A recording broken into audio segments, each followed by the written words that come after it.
सबसे पहले बात लेकिन यहाँ पर करेंगे चावल की, क्योंकि बासमती चावल में हमने करीबन 10% का इजाफा आते हुए देखा है जून के महीने में। भारत एक सबसे बड़ा एक्सपोर्टर यहाँ पर है और जो बाकी प्रोड्यूसर्स हैं जैसे वियतनाम और दूसरी कंट्रीज, वहां पर इस बार उत्पादन कम है। अंतर्राष्ट्रीय बाजारों में हमने भाव यहाँ पर चढ़ते हुए देखे हैं और एक्सपोर्ट नंबर्स इस वक्त भारत के लिए बेहतर हो सकते हैं।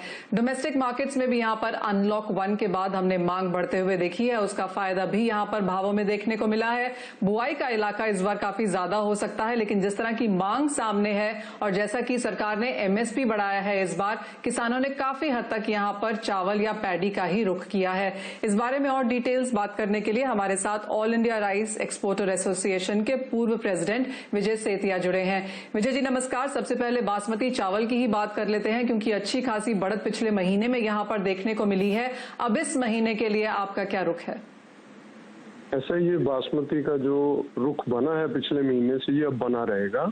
ये अगले 2-3 महीने ऐसा ही होने वाला है, क्योंकि सीजन के फैग एंड की तरफ हम आ रहे हैं, लोगों के स्टॉक अब कम हो रहे हैं और दूसरी तरफ जो डिमांड है वो इसलिए बन रही है कि हर जगह पे ये जो चाइना का वायरस है उसकी वजह के लोगों के मन के अंदर जो पैनिक हुआ कि एक्सेस बाइंग कर लो, अपने घर में स्टॉक कर लो, घर से बाहर कम से कम निकला जाए, ये मेरे को लगता है कि सब जगह पे इसका असर दिख रहा है।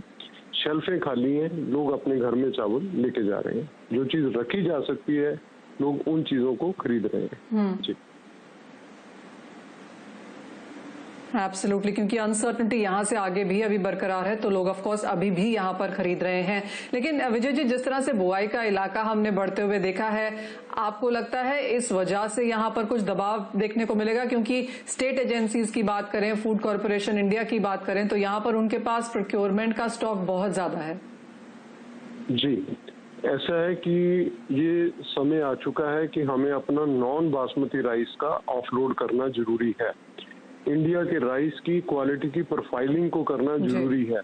इंडिया में टाइप 3 राइस है जो मीडियम ग्लाइसेमिक इंडेक्स वाला चावल है। इस चावल को जिन लोगों को शुगर भी है वो थोड़ा बहुत खा सकते हैं, जबकि जितना ये फार ईस्ट का चावल, जैसे आपने वियतनाम, कंबोडिया, थाईलैंड का नाम लिया, ये चावल ऐसे हैं, ये हाई जीआई के हैं, खाते ही आपकी शुगर बढ़ जाएगी, क्योंकि ज्यादा रिसर्च उन लोगों ने की इन चीजों पे।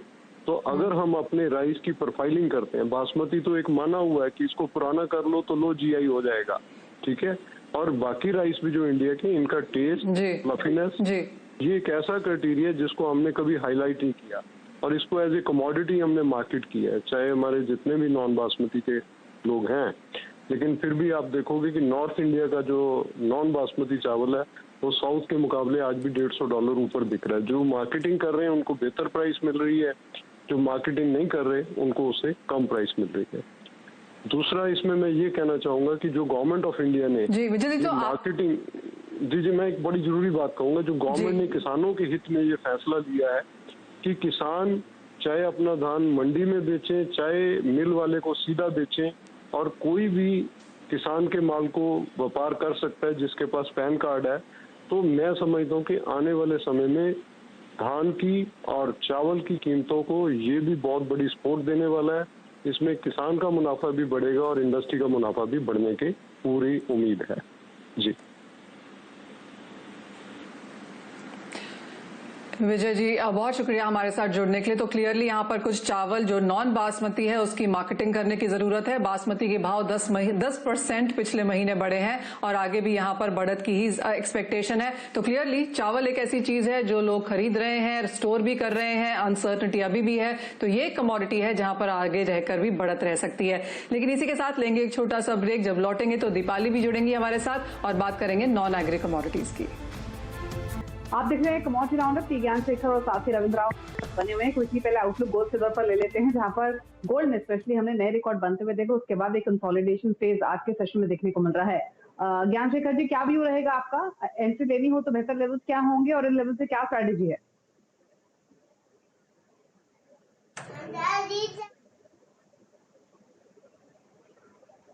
चलिए, उनसे बातचीत नहीं हो पा रही है। रविंद्र जी, आपका व्यू क्या रहेगा गोल्ड सिल्वर दोनों पर?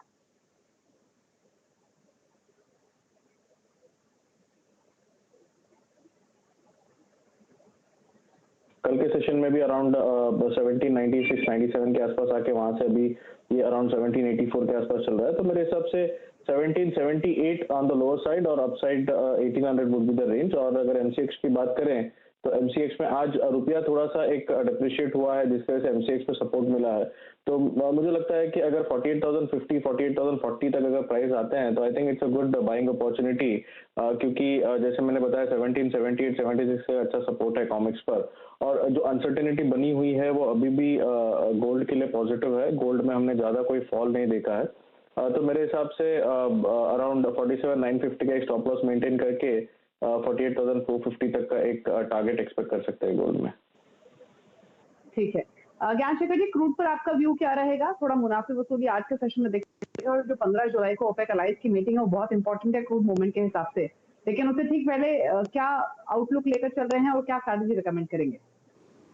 देखिए, क्रूड में डिमांड का बहुत प्रॉब्लम है अभी भी, and with the new second wave of corona virus in the US, बहुत सारे स्टेट्स है जो भी ऑलरेडी ओपन हुआ था वो सब वापस बंद हो रहा है। तो डिमांड का बहुत प्रॉब्लम है। In that case, I think we are going to see a downtick from here.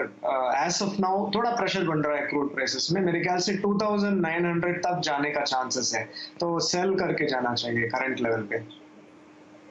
ठीक है, तो लेवल से सेल कर सकते हैं। इसके अलावा रविंद्र, बेस मेटल्स पर क्या व्यू रहेगा, जहां पर पिछले 8 हफ्तों से लगातार हमने मोमेंटम पॉजिटिव देखा है, लेकिन आज चाल थोड़ी सी धीमी हुई है और आधा % नीचे कारोबार कर रहे हैं।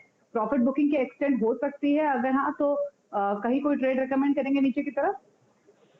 बिल्कुल दीपाली, क्योंकि जो वायरस केसेस जो इंक्रीज हो रहे हैं और फिर से हम जो काफी सारे इकोनॉमीज में जो क्लोजर देख रहे हैं फिर से, आई थिंक वो कहीं ना कहीं डिमांड को लेकर एक डैम्पनर है।